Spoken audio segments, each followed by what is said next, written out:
اہل بیت کے خیال رکھنے کے بارے میں رسول اللہ صلی اللہ علیہ وسلم نے جہاں حکم دیا وہاں پہ صحابہ کا خیال رکھنے کا حکم دیا. فرمایا اے لوگو انما انا بشر، میں تمہاری طرح جو ہے ایک انسان ہوں، اور مجھے یہ خطرہ ہے کہ میرے پاس ایک اللہ کا پیغام رسا آ جائے گا، وہ میری روح قبض کر کے لے جائے گا، میں اس کی پیغام کو لبیک کہوں گا. وَأَنَا تَارِكٌ فِيكُمْ ثَقَلَيْنِ، میں تم میں دو بڑی ذمہ داریاں چھوڑ کے جا رہا ہوں. ان میں سے پہلی ذمہ داری یہ ہے کہ اللہ کی کتاب یہ میں چھوڑ کے جا رہا ہوں، اس میں تمہارے لیے ہدایت ہے، اس میں تمہارے لیے نور ہے. فَخُذُوا، اس کو پکڑ لو مضبوطی کے ساتھ. وَاسْتَمْسِكُوا بِهِ، اس کو جو ہے بالکل گرفت کے ساتھ پکڑ لو. اور جو ہے فَحَثَّ عَلَى كِتَابِ اللَّهِ وَرَغَّبَ فِيهِ، کتاب اللہ کے بارے میں رسول اللہ صلی اللہ علیہ وسلم نے ترغیب دلائی کہ میرے جانے کے بعد تم نے مسائل کا حل قرآن مجید سے ڈھونڈنا ہے، قرآن مجید کو ہی سب کچھ ماننا ہے. اور اس کے ساتھ فرمایا دوسری چیز میں جو چھوڑ کے جا رہا ہوں. ثم قال وأهل بيتي أذكركم الله في أهل بيتي، أذكركم الله في أهل بيتي، أذكركم الله في أهل بيتي. میں اللہ کا واسطہ دیتا ہوں، اللہ کی یاد دلاتا ہوں تمہیں کہ اہل بیت میرے قریبی جو رشتہ دار ہیں ان کے معاملے میں جو ہے اللہ کو یاد کر لینا، ان کے ساتھ ناانصافی والا معاملہ نہیں ہونا چاہیے. اہل بیت اور صحابہ کرام رضوان اللہ علیہم اجمعین میں سے یہ اہل بیت کا ذکر کیا. اور جب صحابہ کی باری آئی فرمایا احفظونی فی اصحابی ثم الذین یلونہم ثم الذین یلونہم، لوگوں تم نے حفاظت کرنی ہے میرے صحابہ کی، میرے صحابہ کا دفاع کرنا ہے، اور میرے صحابہ کے بعد جو دفاع کے لائق ہیں وہ تابعین ہیں، ان کا بھی دفاع کرنا ہے. اہل بیت کا راستہ بیان کیا، وہیں پہ صحابہ کا راستہ بیان کیا. فرمایا انی ترکت فیکم ان اخذتم به لن تضلوا، میں تم نے چیزیں چھوڑ کے جا رہا ہوں، جب تم ان کو مضبوطی سے تھام لے گے گمراہ نہیں ہو سکو گے. وہ دو بڑی ذمہ داریاں ہیں جن کا اوپر ذکر ہوا ہے، کتاب اللہ اور دوسرے اہل بیت. یہیں پہ فرمایا کہ فإنه من يعش منكم فسيرى اختلافا كثيرا، تم میں سے جو بھی میرے بعد زندہ رہے گا وہ اختلافات دیکھے گا، بہت زیادہ مسلمانوں کے درمیان اختلاف دیکھے گا. تو تمہارے لیے ضروری ہے کہ فعليكم بسنتي، میری سنت کو تھام لینا ہے، وسنت الخلفاء الراشدین المہدیین، ہدایت یافتہ سمجھدار خلفاء راشدین ابو بکر صدیق رضی اللہ عنہ، عمر فاروق رضی اللہ عنہ، عثمان غنی رضی اللہ عنہ، علی المرتضی رضی اللہ عنہ کو جو ہے تھام لینا، ان کے احکامات پہ ان کے مسائل پہ عمل کرنے کی کوشش کرنا ہے. جہاں پہ اللہ رب العالمین نے اہل بیت کے پہ لازم پکڑنے کا، گمراہی کا جو حال بتلایا وہاں پہ صحابہ کا بتلایا کہ ان قریب میری امت 73 فرقوں میں بٹ جائے گی، سارے کے سارے جہنم میں جائیں گے الا واحدہ، مگر ایک فرقہ جنت میں جائے گا. وہاں پر بھی صحابہ کو معیار بتلایا کہ ما انا علیہ و اصحابی، وہ جو جنت میں جانے والا فرقہ ہے وہ ہے جو صحابہ سے محبت کرتا ہے اور من محمد سے محبت کرتا ہے. اہل بیت کی پاکیزگی کا بیان کیا، وہیں پہ صحابہ کی پاکیزگی کا بھی اعلان کیا.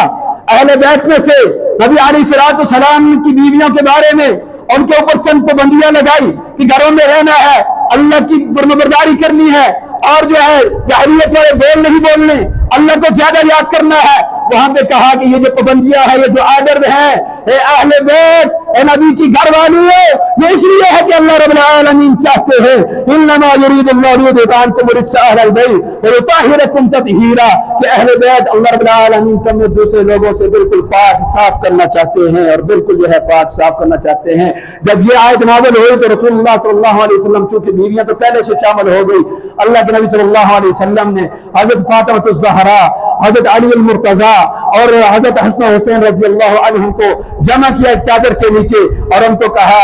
جمع کر کے کہا اللہم ہؤلاء اہل بیتی، اللہ یہ بھی میرے اہل بیت ہیں، یہ بھی میرے اہل بیت ہیں. تو نبی علیہ السلام کی بدولت یہ لوگ بھی اہل بیت میں شامل ہوئے، اور ان کے لیے بھی یہی آیت رسول اللہ نے تلاوت کی کہ اہل بیت تم اہل بیت میں شامل ہو چکے ہو. اہل بیت کے لیے اللہ رب العالمین نے طہارت کا اعلان کیا ہے، پاکیزگی کا اعلان کیا ہے. صحابہ کرام کی جب باری آئی تو فرمایا یغشیکم النعاس امۃ منہ وینزل علیکم من السماء ماء، جب اللہ رب العالمین نے امن دینے کے لیے تمہیں اونگ دے دی، یہ اس لیے دی پانی بھی نازل کیا آسمان سے تاکہ اللہ رب العالمین یطہرکم بھی تمہیں پاک کرنا چاہتا ہے، ویذھب عنکم رجس الشیطان اور شیطانی خیالات شیطانی وسوسے اللہ رب العالمین تو تم سے دور کرنا چاہتا ہے۔ جہاں پہ اہل بیت کو اللہ رب العالمین نے پاکیزگی کا سرٹیفکیٹ دیا، وہیں پہ صحابہ کرام کو بھی اللہ رب العالمین نے پاکیزگی کا سرٹیفکیٹ دیا۔ اس لیے صحابہ کرام اور اہل بیت کا جب معاملہ ہو وہاں پہ رسول اللہ صلی اللہ علیہ وسلم کی فرامین کیا ہے، رسول اللہ صلی اللہ علیہ وسلم کا جو آرڈر ہے وہ کیا ہے، کیونکہ یہ اللہ کے چنے ہوئے بندے ہیں۔ وہاں پہ رہنمائی یہ ہے، فرمایا ان اللہ تبارک و تعالی اختارانی واختار بی اصحابا کہ اللہ رب العالمین نے مجھے چنا ہے اور میرے لیے اللہ رب العالمین نے صحابہ کو چنا ہے، فجعلنی منہم وزراء وانصارا ان میں سے بعض کو اللہ نے میرے لیے وزیر بنایا ہے اور بعض کو میرا مددگار بنایا ہے، واسحارا اور بعض کو میرا دماد و سسر بنایا ہے، میرے سسرالی رشتہ دار بنائے ہیں۔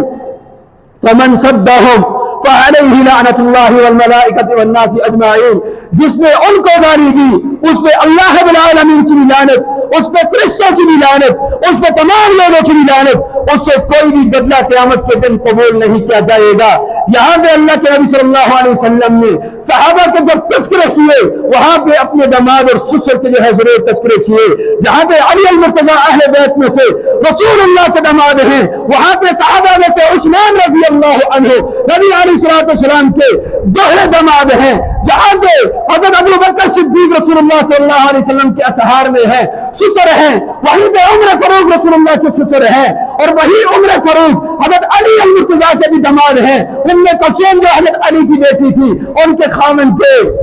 اور اسی طرح جو ہے رسول اللہ صلی اللہ علیہ وسلم کے عظیم سسر ابو سفیان رضی اللہ عنہ اور آپ صلی اللہ علیہ وسلم کی بیوی حبیبہ کے بھائی حضرت معاویہ رضی اللہ عنہ، یہ وہ رشتہ دار ہیں جن کے بارے میں رسول اللہ نے کیا فرمایا، کون ہے؟ اصحارا میرے سسرالی رشتہ دار ہیں۔ اور جو لوگ رسول اللہ کے سسرالی رشتہ داروں پہ تبرہ بازی کرتے ہیں، تعریف و تشریح کرتے ہیں، ان پہ رسول اللہ صلی اللہ علیہ وسلم کی زبانی ہی رسول اللہ صلی اللہ علیہ وسلم نے لعنت کی ہے کہ اللہ کی بھی انت لعنت، فرشتوں کی بھی انت لعنت، تمام لوگوں کی بھی لعنت۔ آج جو ہے بعض لوگ جو ہے دیکھو کتنے عظیم لوگ تھے کہ اللہ رب العالمین نے جہاں اہل بیت کا تذکرہ کیا، ان کے مقام کا تذکرہ کیا، وہیں پہ صحابہ کا تذکرہ کیا، یہ جو ان کی مطابقت ہے یہ مطابقت اس لیے ہے کہ دونوں ہی عظیم ہستیاں ہیں، اگرچہ درجے میں قرابت کے اعتبار سے اہل بیت کا الگ ہی درجہ ہے، الگ ہی شان ہے، کیونکہ حسن و حسین کے بارے میں جب فرمایا کہ حسن و حسین سے جس نے محبت کی اس نے مجھ محمد سے محبت کی، اور فرمایا کہ جس نے ان دونوں سے محبت کی تو میں ان سے محبت کروں گا، من یحبہما جو ان دونوں سے محبت کرے گا۔ یہیں پہ جب صحابہ کی باری آئی تو فرمایا من احبہم جس نے ان سے محبت کی احبہ اللہ، اللہ کا وہ محبوب بن گیا، ومن ابغضہم فقد ابغضہ اللہ جن نے صحابہ کرام سے بغض پالا، صحابہ کرام سے بغض والا رویہ رکھا، گویا اس نے اللہ رب العالمین سے بھی بغض کیا۔ آج یوٹیوبرز اٹھ کر کے، آج سوشلسٹ اٹھ کر کے، آج جو ہے غیروں کی پیسوں پہ پلنے والے، دنیا کی شہرت چاہنے والے فالوورز کے چکر میں صحابہ کرام اور اہل بیت کو یوں پیش کر رہے ہیں جیسے کہ ان کی بڑی دشمنیاں تھی، حالانکہ کوئی بھی دشمنی نہیں تھی، یہ الفت و محبت رکھنے والے تھے۔ حضرت ابو بکر صدیق نے کہا لوگوں میں اپنے قرابت داروں سے بھی زیادہ محبت کرتا ہوں تو رسول اللہ صلی اللہ علیہ وسلم کی وجہ سے رسول اللہ کے اہل بیت سے محبت کرتا ہوں۔ حضرت عمر فاروق رضی اللہ عنہ نے جب گرم مقرر کیے جہاں پہ عام صحابی کی 5000 ان کی گھرانوں کی جب رقم انہوں نے مقرر کی بیت المال میں سے 5000 کی، لیکن جب اہل بیت کی باری آئی تو ہر ایک شخص کی حضرت علی کا 5000 الگ مقرر کیا، حضرت حسن حسین کا جو ہے 5000 الگ مقرر کیا، ان کو مقام دینے کے لیے لوگوں کو جو ہے اعتماد دیتے ہوئے کہا کہ لوگوں رسول اللہ صلی اللہ علیہ وسلم کی قرابت داری کی وجہ سے ان کے